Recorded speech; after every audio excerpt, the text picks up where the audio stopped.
Baik, ini adalah pertanyaan untuk calon presiden nomor urut 3, Bapak Ganjar Pranowo. Kewenangan institusi di sektor keamanan sangat penting, namun masih terjadi tumpang tindih. Pertanyaannya, bagaimana komitmen paslon terhadap penataan institusi pertahanan dan keamanan? Terima kasih.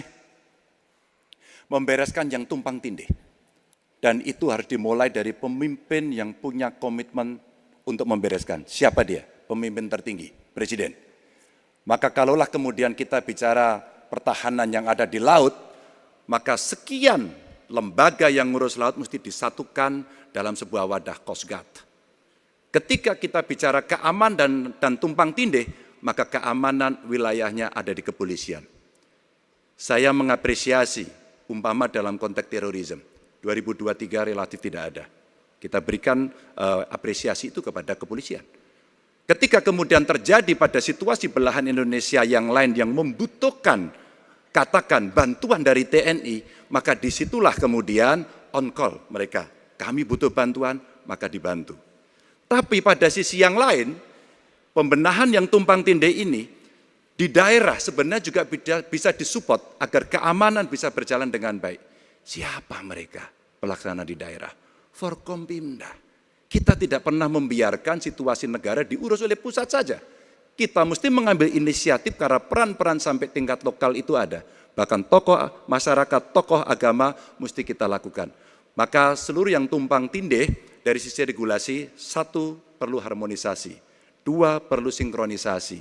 Dan pada tingkat tidak ada keputusan, maka pemimpin tertinggi harus berani mengambil keputusan itu. Sehingga tumpang tindih yang selama ini selalu saja menjadi perdebatan yang tidak ada hentinya, maka diselesaikan di meja presiden. Dan itu saya kira sikap yang paling jelas untuk membereskan persoalan ini. Apapun dalam konteks eksekutif, maka pemimpin tertinggilah yang harus mengambil keputusan. Kecuali kita mesti berbicara dengan DPR, maka kita akan duduk bersama untuk membicarakan secara regulatif. Waktunya habis. Baik, terima kasih Pak Ganjar. Ada waktunya, harap tenang. Kami persilakan kepada calon presiden nomor 1, Bapak Anies Baswedan untuk menanggapi jawaban dari Pak Ganjar dalam waktu 1 menit. Kami persilakan Pak Anies. Menurut hemat kami harus dirumuskan apa tantangan dan ancaman keamanan Indonesia di tahun-tahun ke depan. Dengan itu dirumuskan, maka kita tahu apa ancamannya. Lalu dari situ kemudian kita lihat bagaimana badan-badan yang selama ini ada diatur untuk merespon atas tantangan itu. Kalau kita hanya menata ulang tanpa memikirkan apa ancaman barunya, maka kita tidak lebih dari sekedar menyelesaikan urusan organisasi. Yang sesungguhnya dibutuhkan adalah bagaimana organisasi itu diatur untuk merespon tantangan. Jadi nomor 1 rumuskan itu. Kemudian yang kedua, yang tidak kalah penting, libatkan semua unsur yang terbiasa di dalam menyusun ancaman tantangan organisasi.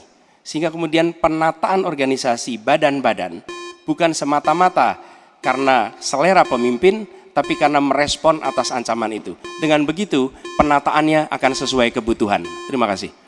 Waktu 1 menit sudah habis. Baik, terima kasih. Selanjutnya giliran calon presiden nomor urut 2, Bapak Prabowo Subianto. Hadirin kami harap tenang terlebih dahulu. Ada waktunya untuk menanggapi jawaban dari Capres nomor urut 3. Waktu Bapak 1 menit dimulai ketika berbicara. Baik ya, sekali lagi saya harus mengatakan, saya kok banyak sependapat dengan Pak Ganjar. Jadi benar tumpang tindih harus diselesaikan oleh pimpinan tertinggi dan itu saya kira bisa ya. Tapi benar saya juga harus mengatakan kita harus apresiasi prestasi TNI dan prestasi Polri dalam menjaga pertahanan keamanan, dalam mengatasi berbagai peristiwa-peristiwa yang pelik. Harus kita akui, menghadapi terorisme, bom Bali, Peloso, dan sebagainya. Untuk itu, saya kira kalau saya dapat mandat, saya akan perbaiki kualitas hidup TNI, kualitas hidup Polri, memimpin supaya TNI dan Polri menjadi yang terbaik yang bisa kita bangun. Dengan keunggulan TNI dan Polri, Polri langsung di bawah Presiden, kita akan Waktunya habis, berbuat Bapak. baik untuk rakyat kita. Terima kasih. Selanjutnya kita kembali ke calon presiden nomor urut 3, Bapak Ganjar Pranowo untuk merespon Mohon tenang. tanggapan dari kedua capres tadi. Waktu Anda 1 menit dimulai ketika berbicara, silakan. Ketika overlap kelembagaan ditanyakan kepada saya, maka saya sudah pelajari apa yang ada. Data, kondisi sosiologis, konflik antar kelembagaan, itu bukan tiba-tiba turun dari langit. Karena kami sudah baca datanya, kami melihat prakteknya, pengalaman kami 10 tahun di DPR dan 10 tahun di gubernur, cukuplah sudah untuk membuat analisis kondisi sosiologis yang ada. Maka tidak perlu lagi kita akan mengundang lebih banyak orang untuk meneliti starting from zero. Ini starting from the end. Dan kemudian kita mesti memutuskan cepat. Maka kalaulah kemudian seluruh data itu sudah ada di kepala kita, sudah tertuliskan dengan baik, maka yang diambil adalah keputusan karena kita punya konsep untuk memutuskan itu. Kecuali kita blank dan kita tidak pernah tahu dari mana Anda akan memulai. Karena saya tahu dari mana itu memulai. Terima kasih. Baik, terima kasih Pak Ganjar. 3 capres sudah memberikan jawabannya di segmen ini.